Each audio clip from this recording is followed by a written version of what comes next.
Hey YouTube, this is Praxis Prepper. They say that revenge is a dish best served cold, and I say why not just take that to the next level and serve it as a delicious frozen dairy-based dessert. Revenge is an interesting and difficult topic to discuss, so why don't we start with the definition. Merriam-Webster's, what are you doing? How do you like that? How does that feel? Anyway, Merriam-Webster's dictionary, which is the wonderful book that also contains the words za and ain't isn't even, what do you, I told you not, how about poo? How does that feel? You touch.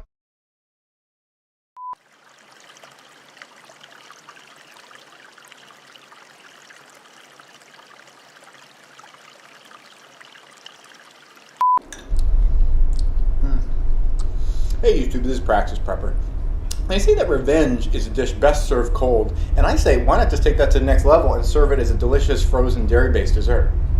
Revenge is an interesting and difficult topic to discuss, so why don't we start with the definition. Merriam-Webster's, what are you doing? How do you like that? How does that feel? Anyway, Merriam-Webster's dictionary, which is the wonderful book that also contains the words za and ain't isn't even, what do you, I told you not, how about poo? How does that feel? You touch this again, I'm going to have brain freeze for a week. I'm going to take so much of your ice cream. Anyway, the definition of revenge in the, don't you touch that gummy bear. Don't you touch that gummy bear.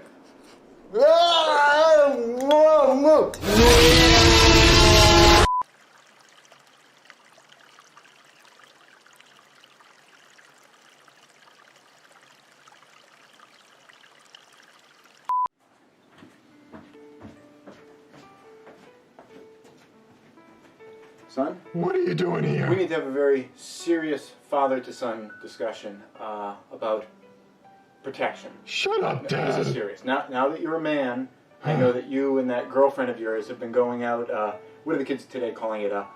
Splitting the wood? No one calls it that Splitting the wood, I anymore, believe. Dad. Well, it's very important. You're a douchebag. You need to listen.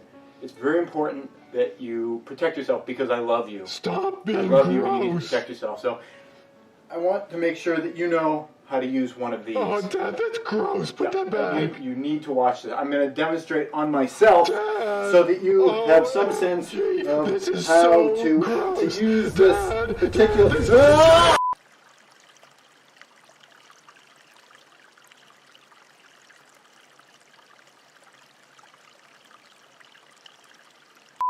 Hey YouTube, this is Praxis Prepper, and this week I'm on vacation here at Yellowstone National Park. If you've never been, it is a really interesting geological area because the entire park is located on top of the caldera of a massive supervolcano that only erupts every 600,000 years. While I'm here, this week, it had to erupt this week while I'm here. That's perfect timing. That's great. Well, as soon as that shockwave hits, I'm gonna get fried, so I guess since I'm gonna die anyway, I might as well take this opportunity to get a few things off my chest. The big one really is that it's been a secret, but I guess I'll share it now. I'm quad-gendered polyamorous. Even I don't really understand what the quad-gendered part means, but polyamorous means that I am sexually...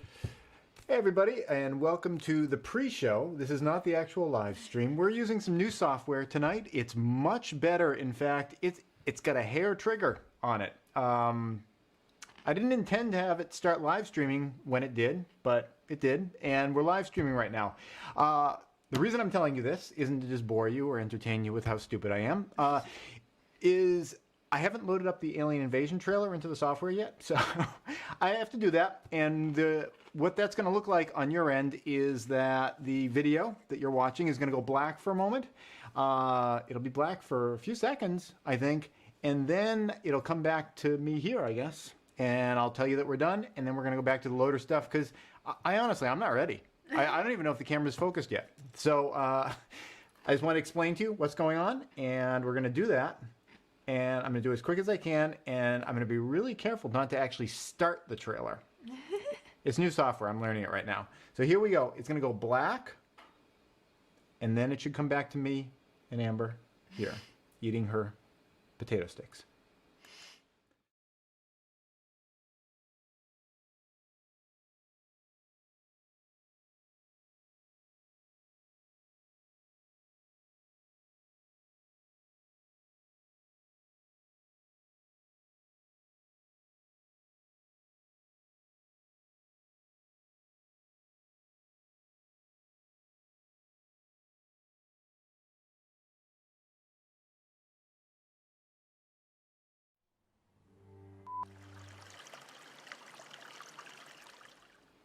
Okay, I think we did it.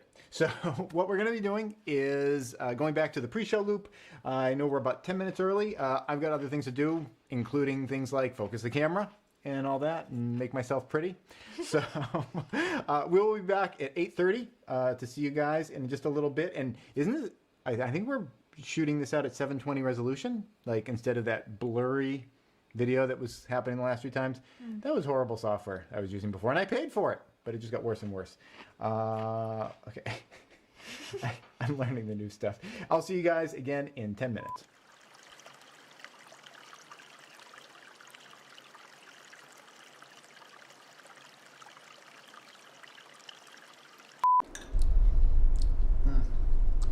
Hey YouTube, this is Praxis Prepper.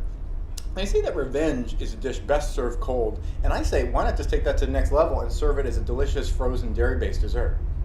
Revenge is an interesting and difficult topic to discuss, so why don't we start with the definition. Merriam-Webster's, what are you doing?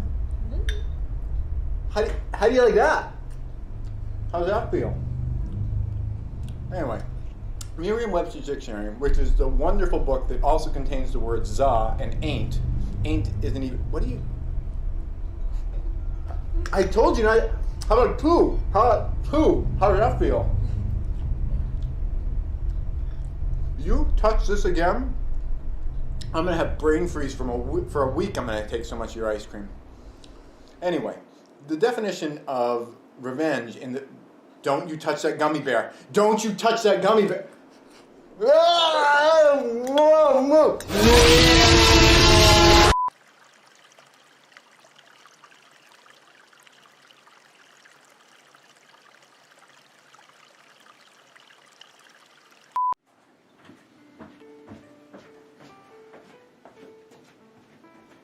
Son? What are you doing here? We need to have a very serious father-to-son discussion about protection. Shut up, Dad. This is serious. Now that you're a man, I know that you and that girlfriend of yours have been going out, what are the kids today calling it?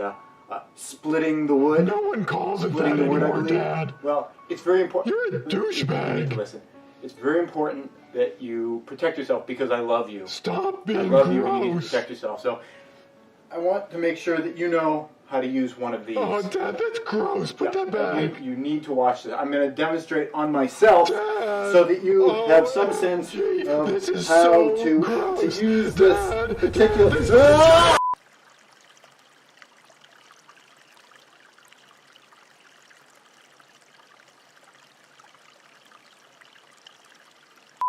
Hey YouTube, this is Praxis Prepper, and this week I'm on vacation here at Yellowstone National Park. If you've never been, it is a really interesting geological area because the entire park is located on top of the caldera of a massive supervolcano that only erupts every 600,000 years.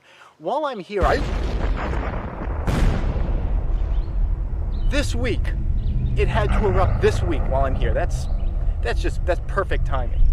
That's great. Well, as soon as that shock wave hits, I'm gonna get fried, so I guess since I'm gonna die anyway, I might as well take this opportunity to get a few things off my chest. The big one really is that it's been a secret, but I guess I'll share it now. I'm quad-gendered polyamorous. Even I don't really understand what the quad-gendered part means, but polyamorous means that I am sexually attracted to plastic. I wanted to share that because... What happened? Well, the effect was going to be too time-consuming if it hit the tree line, so we decided to stop it before the tree line. Oh, so that means I'm not going to die? Yeah, you're good. What was that sexual peculiarity you were talking about? Yeah, well... What was that all about? This is a joke. I was just... A joke, yeah? Just fooling. Mm-hmm. Just fooling around. I'm totally normal. Totally normal.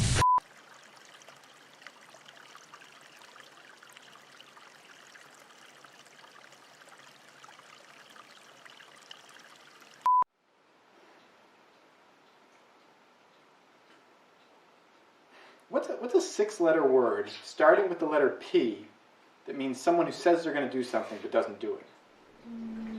Praxis?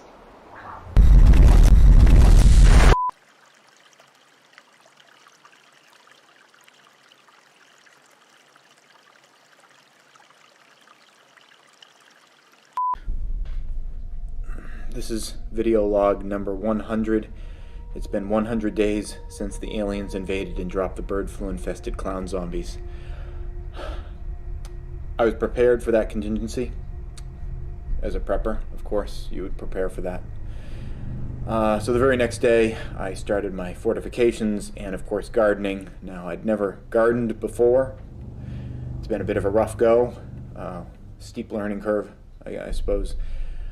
But this morning, I finally started reaping the rewards from that garden. I just harvested 20 pumpkins.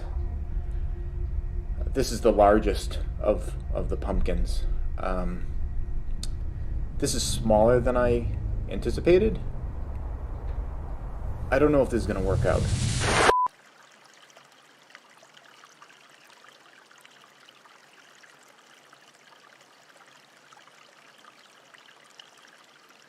Hey YouTube, this is Praxis Prepper. Imagine with me for a moment, total collapse. Total Teotihuacan. Total Teotihuacan. The end of the world as we know it.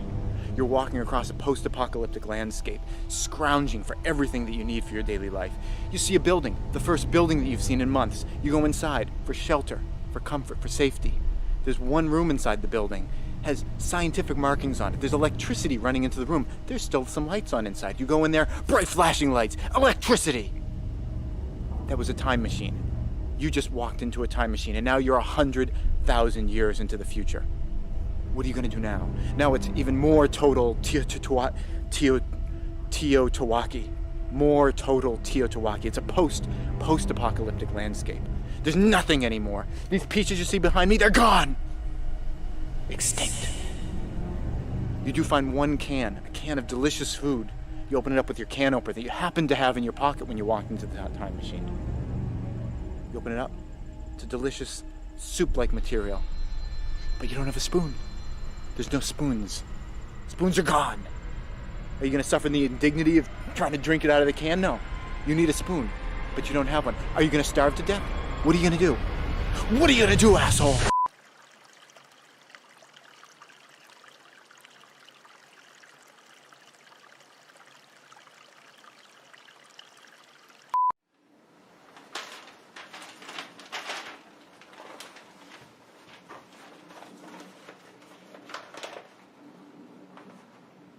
Huh.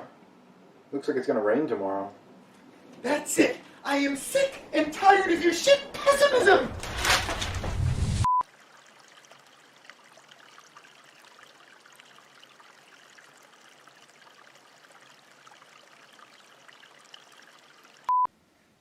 Have we survived yet? No, not yet. Have we survived yet? No. Have we survived yet? Have we survived No. yet? Have we survived No. yet? Have we survived No. yet? Have we No. survived yet? No. Have we survived?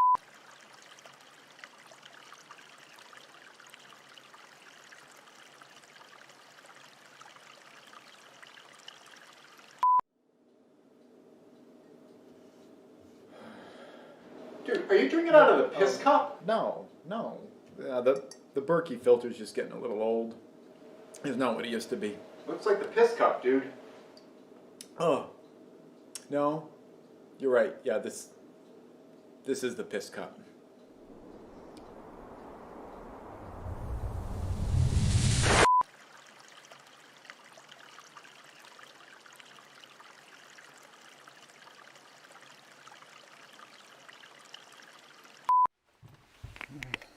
What are you doing? Oh, it's just an antibiotic. What do I need that shit for? Well, you got a little bit of fuzz on your fins. Wait, that says human antibiotic. Well, yeah. I mean, it's for people too, but it's penicillin, and penicillin is penicillin. So don't worry about it. It's all the same thing. Okay. Listen I'm up, just, Dairy Queen. okay, You put that shit in here, and you're gonna be sleeping with the fishes tonight. I don't mean that sexually. That was not intended to be sexual. That was a threat. I'm sorry. Holy shit! You you better watch your back, you mother.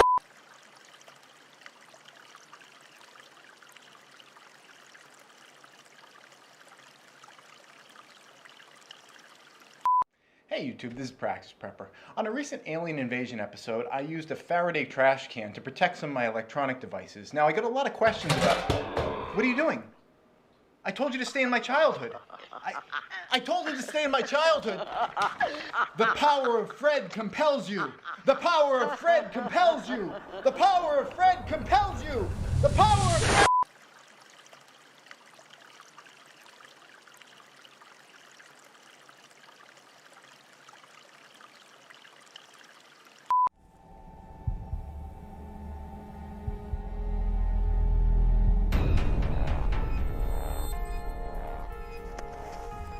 Which clown zombies are they dropping? Those are totally the bird flu infected ones. I have trained for this. It's time to bug out.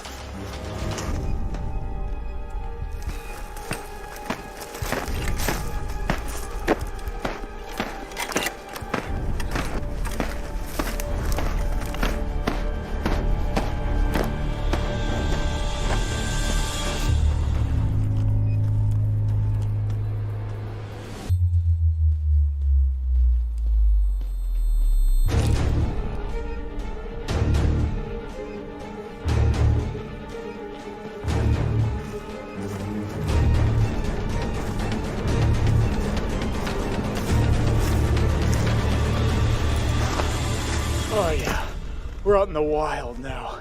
We're getting out. Shit.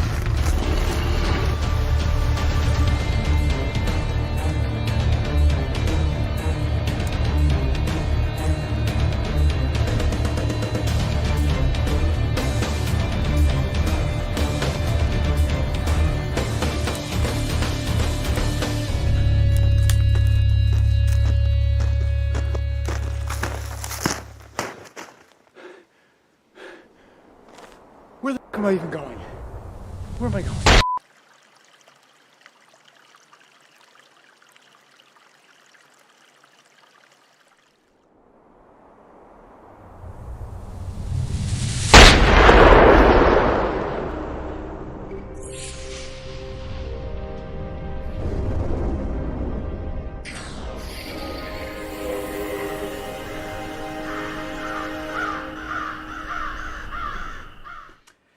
Hey, and welcome to the show using our new, really pro software. I hope that all the bells and whistles are working during this program. The reason that we changed the software wasn't because I like learning new things and feeling uncomfortable and on edge the entire time, but the last software was just getting more and more untenable. If you guys have been watching the live stream for a while, you probably noticed that I was complaining about the software like pretty much every time. It was just really buggy, really unreliable, and I figured it was time to change. What we're streaming with, if you guys are interested in doing streaming on your own ever, it's OBS Studio. I think I'm calling it that the right thing. Yeah, OBS Studio. It's free, which is $10 less than I paid for the earlier software.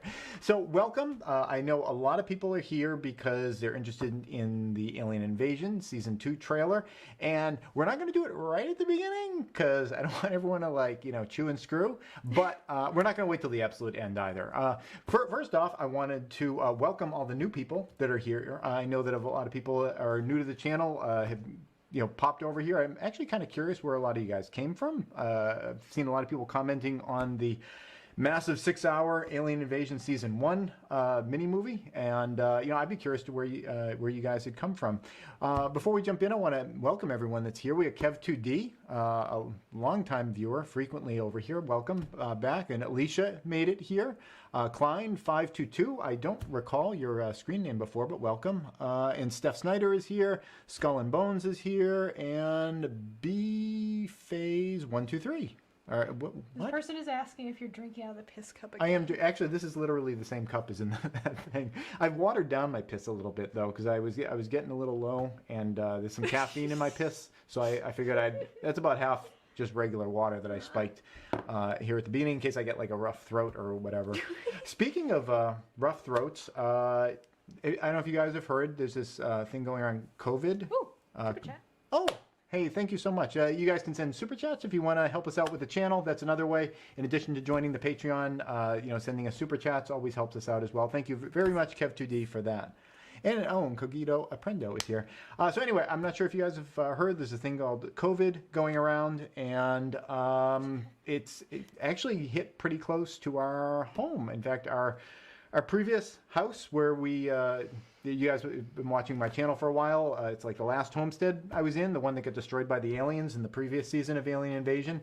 It didn't actually get blown up in real life, and we've been renting it to a really nice family. In fact, if you were bored enough to watch the Project Homestead series, which is like whatever 600 episodes of building this place, my helper that was in there that was helping me out with so many things, Josh, him and his family moved into my old homestead, and they all got COVID. I just heard about it today, so I'm hoping they're going to be fine. I think they're going to be fine. It's 2 kids and the 2 adults.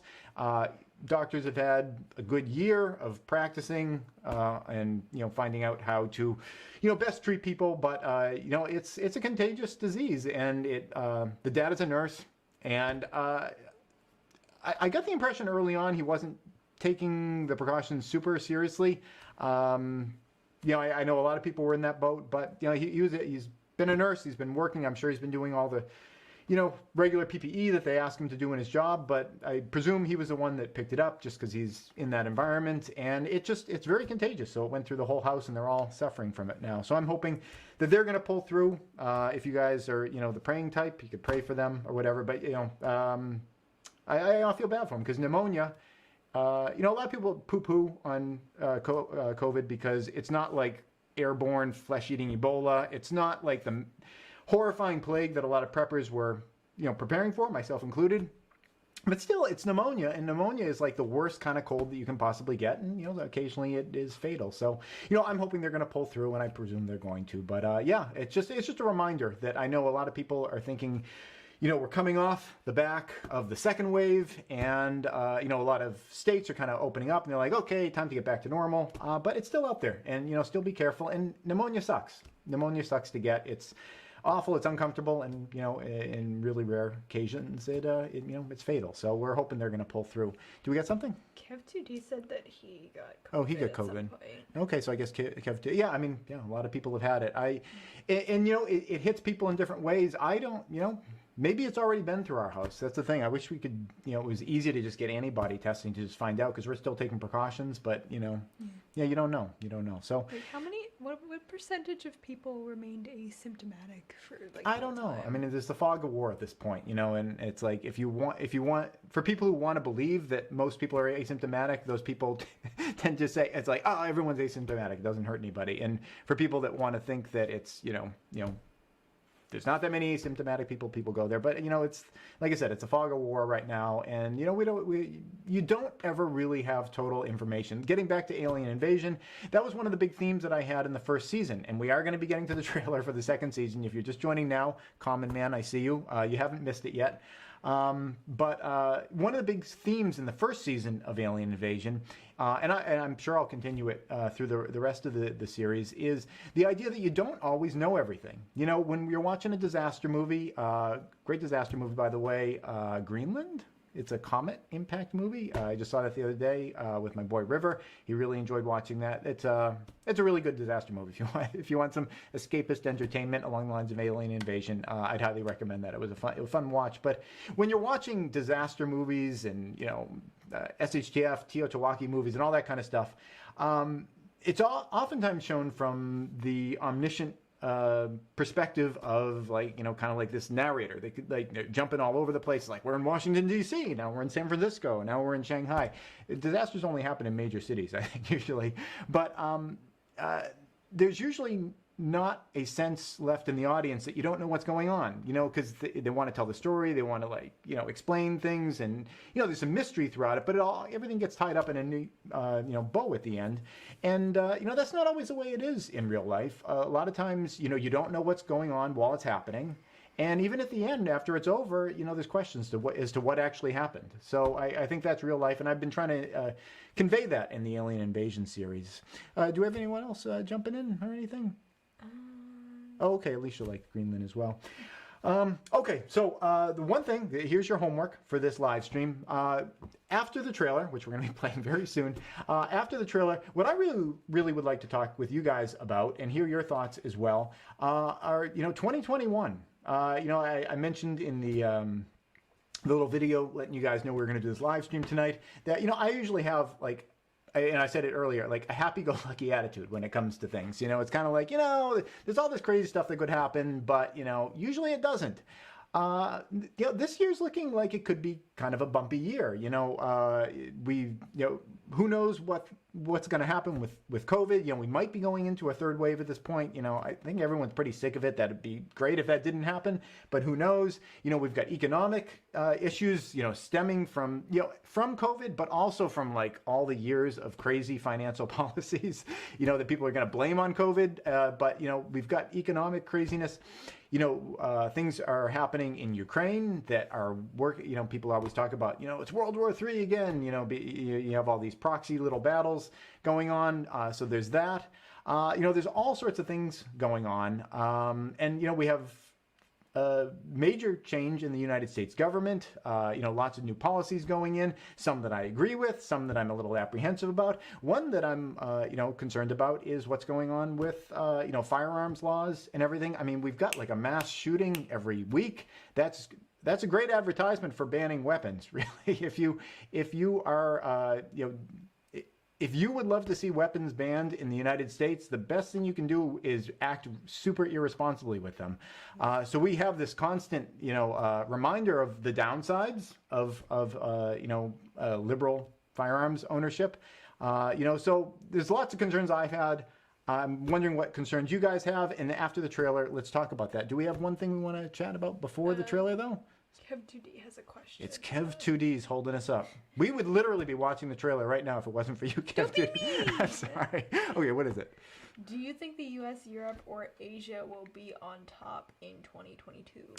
Okay, yeah, that's another thing that is definitely on my mind.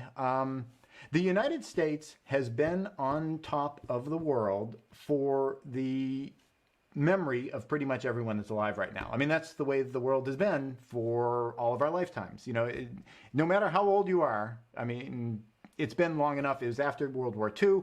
Europe was destroyed. There was kind of a power vacuum, and the United States stepped in, a little bit of back and forth with the Soviet Union at the time, and the U.S., ended up on top of that.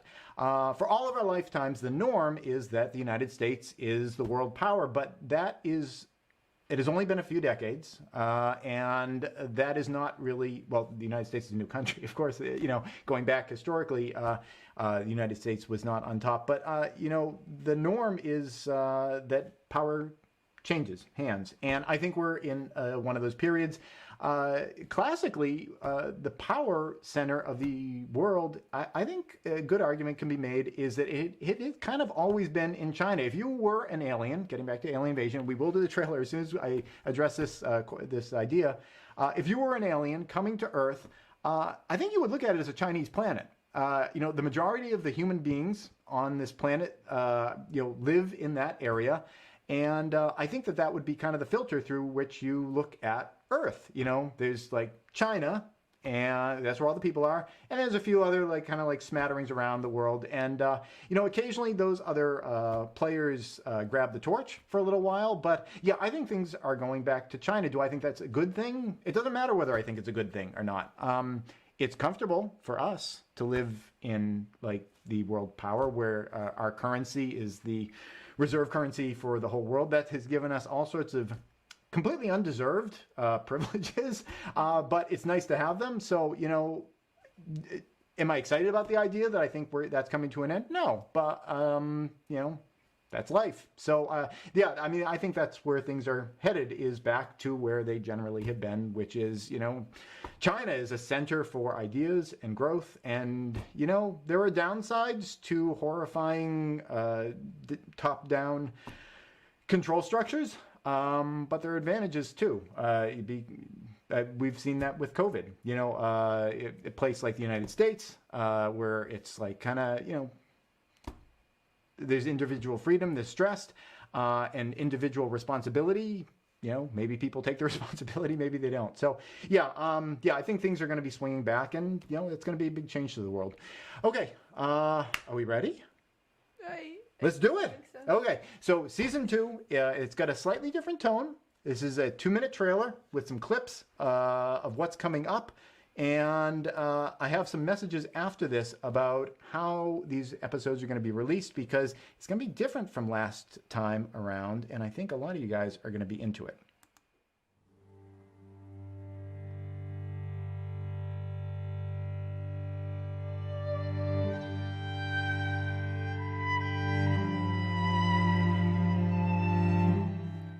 Okay, yeah, a little bit of a problem there.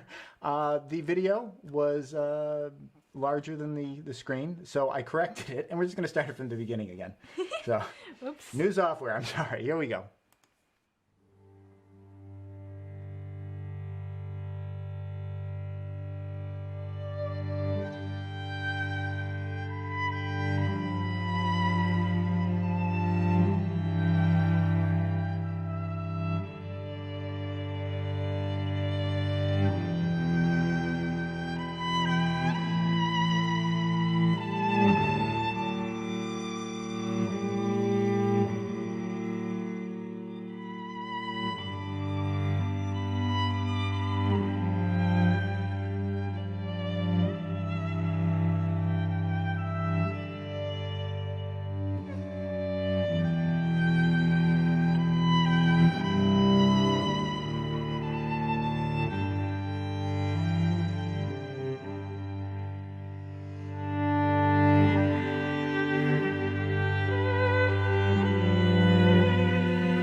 Okay, so there you go. I will play the trailer one more time at the end if you guys wanted to see it again. But you can see we're kind of setting the tone for the second season. The first season was more about what it was like to kind of be a prepper, experiencing this whole thing in your house. And if you guys watched the first season, spoiler alert, I don't know whether they call him I or he or the guy or whatever, because it's pretty much me. But obviously I haven't gone through all that in real life. But it's from the perspective of someone who's a prepper, and they're dealing with things from their house, and they get ejected from their house, and there's a little bit of that. The second season is more of, it's like kind of the rough and dirty a part of it. Wow, Kev2D again. He has a question. Okay, Kev2D has a question. Okay, thank you very much. Speaking of aliens, for €5, like 25 cents US, huh? Exactly. If you were an alien, what's the first capital you're nuking, and what's the last? Oh, and Alicia also gave us a hey, chat. thank you, Alicia, also. Okay, Alicia, if you want to tag a question to that, that's fine, too. Well, I will answer your question, Kev2D. I know I'm Irish and prone to drunkenness, but I'm not into nuking capitals. You know, just because you're an alien with the power to destroy doesn't mean you have to. So I don't think I would. What would I nuke, though? What would Jesus nuke? What would Jesus nuke? I don't know. I don't know. Apparently, the money counting tables at the what were they doing there? They were like counting money in the like the foreyard of the whatever. Something I don't know. I grew up like Christian, but I don't really remember any of the stories exactly. He was having a bad day that day, though. The same biblically in those stories when Jesus saw the money traders or money exchangers or whatever going on. He was so pissed off that I think it's like the next day he takes out his aggression on like this. Was it a fig tree? I thought at some point he like kicks a table over or something. Oh yeah, he was kicking tables over. But yeah, it's like he was so pissed off about it. It's like the next day he kills some tree that was like, he went there and it was out of season, so it didn't have the fruits that he wanted, and I think he cursed it or something like that. I don't know. That's off topic. I don't know. Yeah.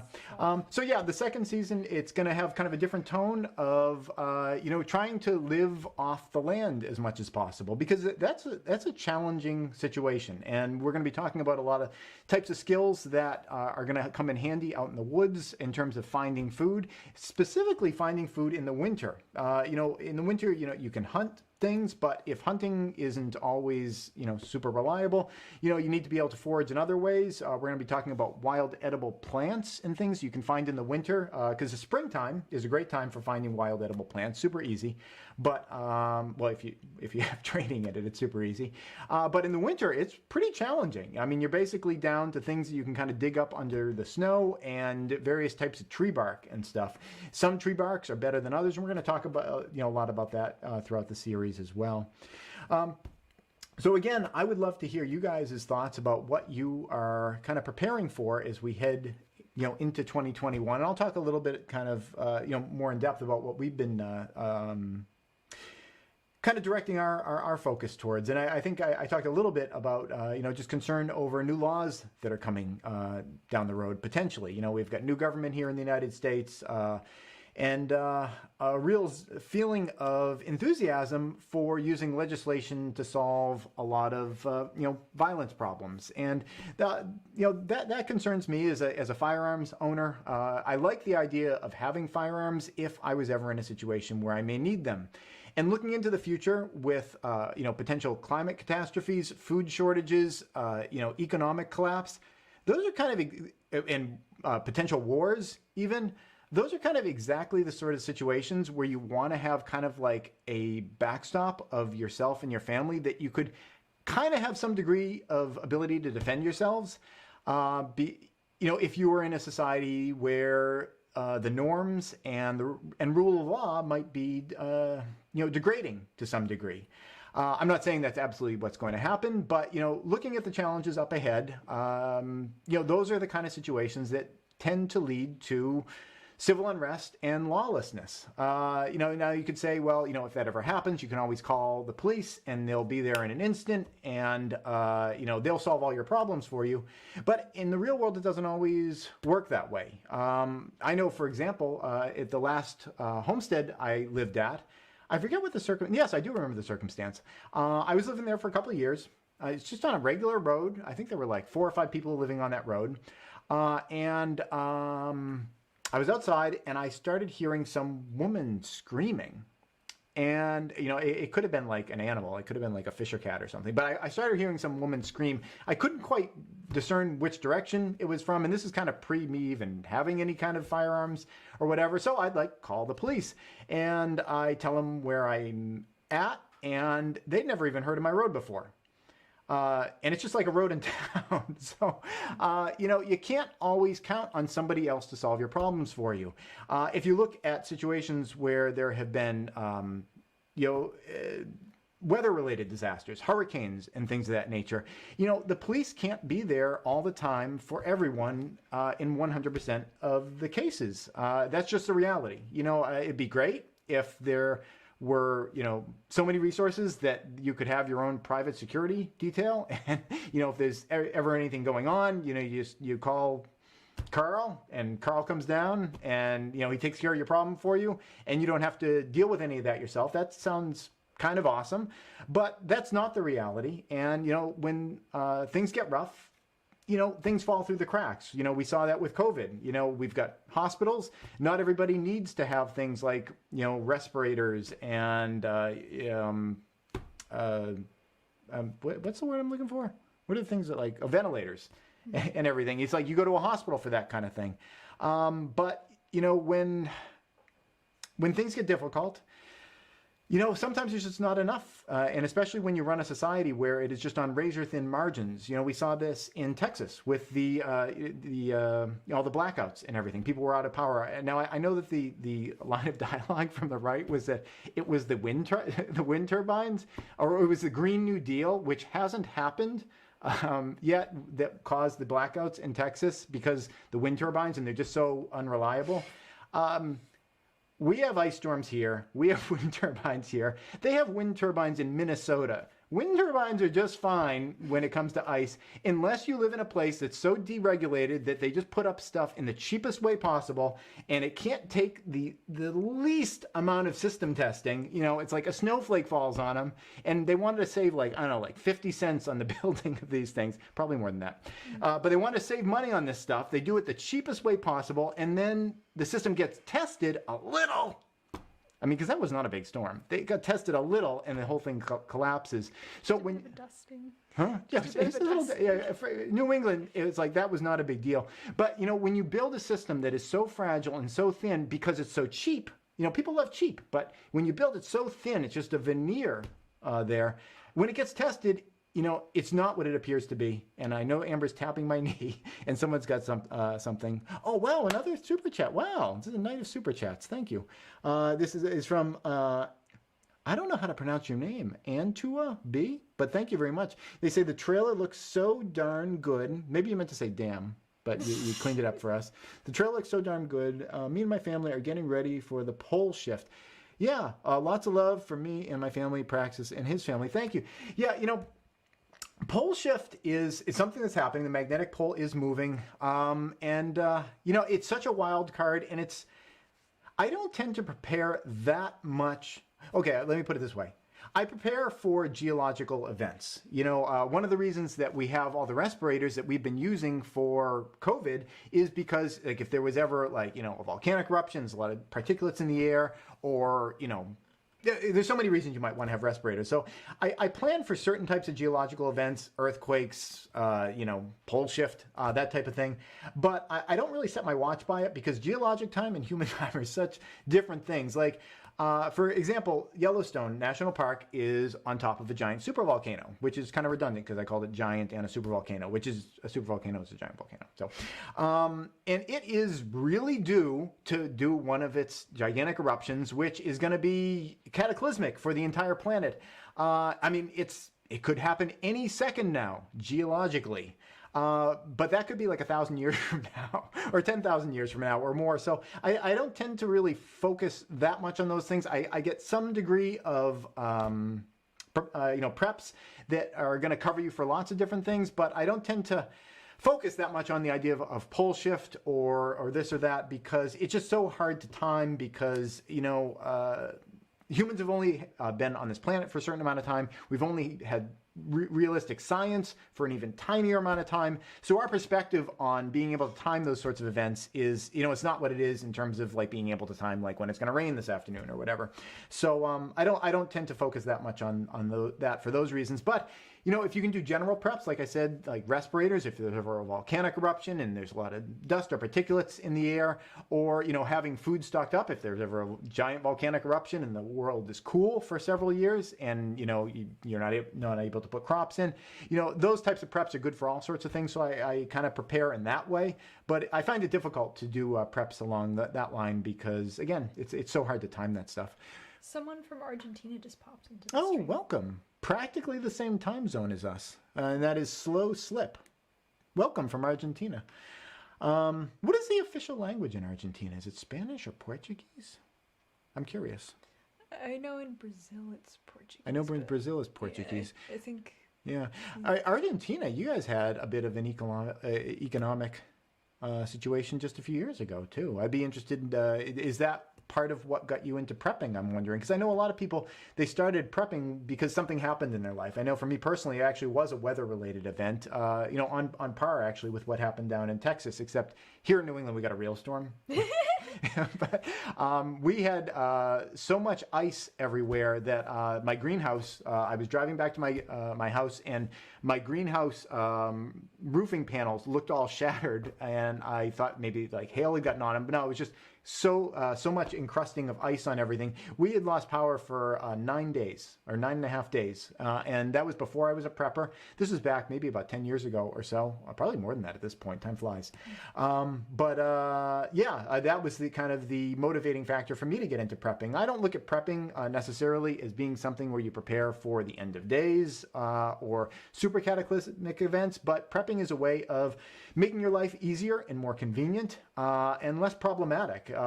When my power went out for 9.5 days, my big problems were I had a private well. So no electricity means you don't have well water, so you can't take showers, you can't wash, you can't flush your toilets, you can't do any of that kind of stuff. I did have a wood stove, so heat wasn't a problem, but I could heat my house as much as I like, and my food was going to spoil in my refrigerator because I didn't have power for the refrigerator. I ended up making use of a cooler and kind of bringing food out into the cooler and kind of saving it that way. Obviously, ice storm, it was winter anyway, so Put food in the cooler and brought it out to the cooler? What? Yeah, I'm talking too fast. I'm from New England.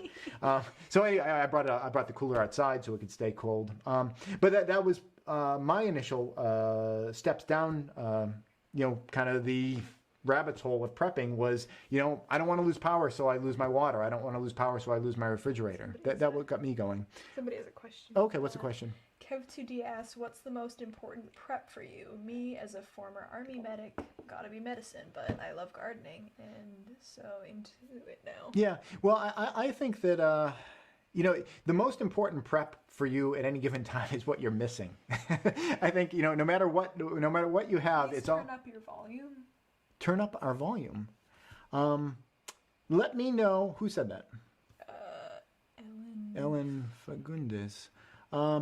Ellen, I think it might be a problem specific to you. Our audio levels look okay here, but I'm going to throw that out to other people. If other people feel like we're too quiet, let us know. And I can turn it up, but it looked like I'd be pinning my audio a little too high. So other people, let me know if I sound a little quiet. I can turn it up a little bit, but I think it might just be an issue on your end, Ellen. Not to pass the buck to you, but I don't want to overdrive my audio and then make it terrible. Oh yeah, so the most important prep, I think, is whatever you're missing. For me, it's food, water, shelter. I kind of go, from that perspective. But again, it's like whatever you have a shortage of. I think the best way to kind of figure out what are the most important things to you is to go camping. If you go camping, and I mean backwoods camping, I mean like going a travel trailer and like where there's like a restaurant right across the street. I mean, go camping out in the woods. Bring a tent, bring some food, bring some water. Kev2D is leaving. Okay, Kev2D's got to jump off. Okay, go camping. Bring what you think is necessary, and you're going to find out really, really fast. I mean, like within the first 12 hours, you will find out what you forgot, and that is a great way to put together, your own bug out bag, your own kind of bug out situation. In fact, my camping gear and my bug out gear is pretty much the same exact stuff. I like going camping a couple of times a year with my boy. We go out in the summertime. Amber will be welcome, but it's not her thing right now. But if you have ever gone camping, you'll notice that when you're packing your bags, you're packing the same damn stuff over and over. And if you forget something, it's a real pain. So what I've started doing is I just keep my camping bags permanently packed. There's no, as long as you buy your own separate bags for them, there's no reason to unpack the stuff. If it's food or something that's going to spoil, that's a different question. But what I've done is I've just made a food bag for camping. I have a bedding bag for camping. I have a shelter bag, which has a tent and stakes and all that kind of stuff for camping. I have a general camping bag that has like a saw, knives, matches, all that kind of stuff. And I bring these modular bags with me whenever I go camping. And I also bring a piece of paper and a pencil. So if I realize I'm missing something, I write it down on the list. And that way, the next time I go camping, I don't forget that. And what's great about that is they are constantly packed. They're always ready to go. And if we ever had a situation here, everyone who's into prepping, who lives out in the woods like us, is always into bugging in. We don't want to go anywhere. We got all our stuff here. We don't want to be hitting the road and taking chances with everyone else. But if there was ever a situation like a radiological issue. We live on the East Coast. There's a lot of nuke plants around here. If there was ever something like that, or a forest fire, or whatever, and we had to leave, it's nice to know that those bags are all set, ready to go, and we don't have to run around like chickens with our heads cut off. But like, oh my God, we gotta get this, we gotta get this, we gotta get this. And on top of that, I have a list. So I have my list, and it says, bring this bag, bring this bag, bring this bag. And we have some specific bags that we are going to bring only if it's an emergency that have like cash and stuff. Like I don't need to bring a ton of cash when I'm camping. But if I was going to leave my house and I didn't know if I was going to be coming back ever, we grab the cash that's in the house. So that is kind of the way that I have approached doing bugging out. I've never had to actually literally bug out, so I've never really tested it in that way. But I use those bags all the time when I go out camping, and we just go out into the woods, and we're perfectly comfortable for quite a while. I think we're getting to the end. Did we have any other topics that were brought up by people and or questions? Because if not, I think we can do one more take of the... Oh, I should talk about the Alien Invasions here, how it's going to be released. Okay, so here's how we're doing Alien Invasion this time. It is going to start, as a trailer prophesized, in June on YouTube. On Patreon, the episodes are going to drop whenever they're ready. So if you want to see episodes early, in fact, the first episode, I think within the next couple days, I think before the end of next week, I'm sorry, yeah, that is the way I meant to say it. Before the end of next week, within the next week or so, I think the first episode is going to be on the Patreon website. So if you would like to become a Patreon supporter so you can see the episodes early as soon as they're available, you can do that. And then they will be released in June to everybody else on YouTube. That's my way of thanking people who jump onto Patreon, because I honestly could not do these series that's an awful word, series is. But I could not do this kind of work without you guys' support. I started this channel as kind of like a hobby and a way to connect with like-minded people who are interested in different things. At this point, it takes up an awful lot of my time, and I could not devote this amount of time unless it was kind of a way of me, earning income at the same time. So Alien Invasion doesn't happen without you guys, either, with Super Chats or Patreon or whatever. So if you become a Patreon member, I'm going to be thanking you guys in two ways. The first way was what I said. You can see the episodes early. The second way, actually there's three ways. The second way is that I'll oftentimes release other things, behind the scenes material, things about various episodes if something funny or interesting happens or whatever. I'll oftentimes release a lot of behind the scenes stuff just on Patreon. And the third way, which is probably going to be the most interesting to most of you guys, is that I'm going to be doing credits at the end of the Alien Invasion episodes this time. And the credits are going to thank you guys who are Patreon supporters. So whoever is a Patreon supporter, at the time of me finishing an episode, I will grab your name or whatever your screen name is on Patreon, and you'll be at the end of the episode thanking you for making this all possible. So if you want to become YouTube famous... I guess that probably doesn't even qualify as YouTube famous. But if you want to be acknowledged and have an opportunity to see evidence that you helped out, that's another way that I wanted to thank you guys for helping me to do this. I love doing this channel. I really love doing this series for you guys. It's a hell of a lot of work. It's dirty. It's cold a lot of times. It's wet. But my mind is always thinking about it, and I really enjoy every part of bringing this series to you guys, and I really thank you guys for helping me to do that. It sounds like we're going to do the trailer for the series in one moment, but is there a question, comment, or topic? There is a question. There's also a little topic that came Okay, we can do that, and then we'll do the trailer one more time. How well-rounded would you say your bug-in preps are, or what holes are you aware of? Okay, yeah, there are always holes. There are always holes. That's what I said. It's like the prep that you need the most is one that you don't have. We are pretty good on food, and we are pretty good on heat. What's behind me is a wood stove. I can feel it. Still, we actually ran it today. It was a little chilly outside. I normally, it was only like 30... I think it was 38 today. It wasn't super cold out. But it's the end of the winter, and I know there's not going to be any more hard freezes or craziness. So I'm like just grabbing whatever extra firewood I had, and I'm just like, we're having a good time. I mean, you're probably even overdressed. I'm kind of sweating. It's warm in here. Our heating situation is good. But we definitely have holes. One is that in the past decade and a half, I have never lived in a house that was as dependent on the grid as this one. By that, I mean the power grid. When the power goes out, we lose power here. The refrigerator goes out and our well doesn't pump water. You're probably thinking right now, it's like, wasn't that exactly the problem that you said you wanted to solve with that ice storm? Yes, it is. But you can only do so much at a time. And we have 6,000 watts of solar panels that are sitting in the root cellar right now. And we have batteries sitting in the shed right now. And we just haven't had a chance to install it. We're going to be doing that this season. But that is a huge problem for us right now. Well, I don't know, insofar as losing power is a huge problem. But you know what I'm talking about. It's like, that is the big thing. We lose grid power. Our refrigerator is kind of like, what are we going to do with the food? Fortunately, we have the root cellar, so we can move things to the root cellar if we absolutely had to. But those are kind of the big, that's kind of like the big thing that kind of comes up a lot.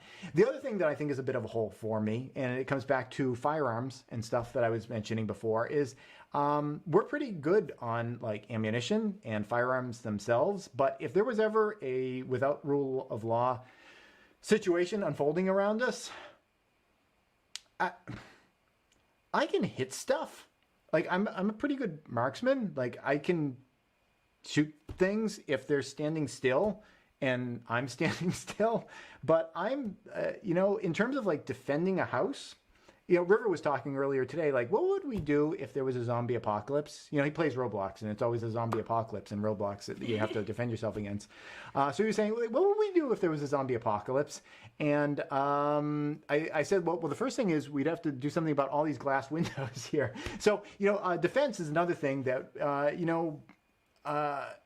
it's not that we are without the assets, but at this point, I don't have the training. It's kind of like wild edible plants. You could have a bounty of plants all around you, but if you don't know how to use them properly, you could starve to death. So training in terms of defense and security is something that I need to work on, and that's something that, I've actually learned a lot from you guys. From putting out videos, people have, had various, tips and things. But I would like to get more training in that. And I think that's a big thing that a lot of people miss when it comes to prepping. People think about the stuff that you're going to get. And stuff is great. Stuff is really helpful. But I think the most important part of preparedness is the mindset and the knowledge set. The mindset of dealing with stuff. And even if it's awful and grating and painful or whatever, you kind of keep going and you don't give up. There's that kind of positive mentality. I think that's important.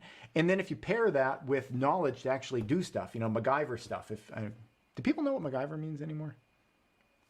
There was they tried to reboot it. MacGyvering means like taking junk and things like that and doing stuff with it. And that's something I'm pretty good at, with building and doing various things like that. But, having that mindset to, take what you have and get it to do what you want. I think that's an important thing that I think oftentimes people forget because they want to just kind of buy their way into safety. So anything else? Or are we? Some people talking about how they like the bug out card game. Oh, yeah. At some point, we're going to start pushing the bug out card game again. Do I have it around here? I can show you guys. For you guys who don't know, I'm going to step out. Amber, you stay here. Okay. Give them something to look at. All right, yeah. This is a card game. I did it last year. It's gonna be out of no, I'll just, do I want to, okay, I'm going to change the focus. Here we go. So this is a card game. I actually made it myself. I did all the pictures and all that. And with the help of Prescott Caliber Club, that looks crispy again. With the help of Prescott Caliber Club and many other people who helped to fund it, we got it printed and made it all happen and everything.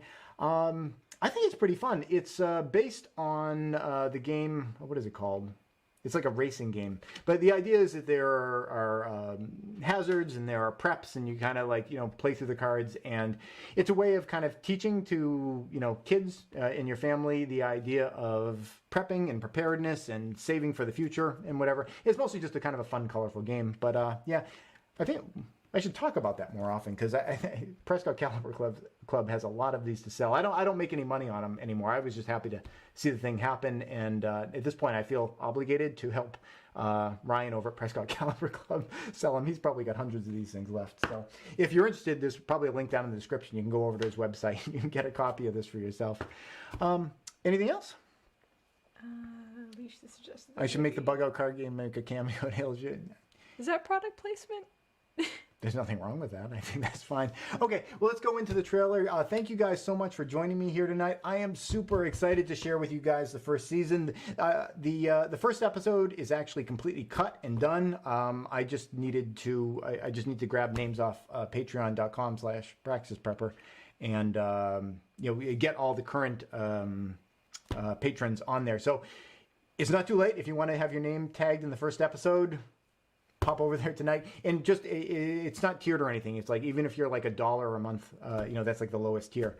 Even if you just do the $1 a month thing, your name goes in. It's not like if you donate more money, your name gets bigger. Everyone's equal. It's very egalitarian. All right, that's it. Thank you guys very, very much for joining me, and I will see you in the Alien Invasion series coming up very soon. This episode is brought to you in part by Burning Hearth Homestead, a non-profit that aims to provide seeds, live... Okay, yeah, Amber just reminded me I gotta play the trailer. I'm no good at multitasking. That's another weakness I have. I'm not really great at... you can agree with that. I'm not good at multitasking. Yeah, you're not. I forget everything. That's why I have lists. Alien Invasion trailer. Here we go.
This episode is brought to you in part by Burning Hearth Homestead, a non-profit that aims to provide seeds, live plants, and education to the community, both local and extended. Plant seeds, plant knowledge, plant the future.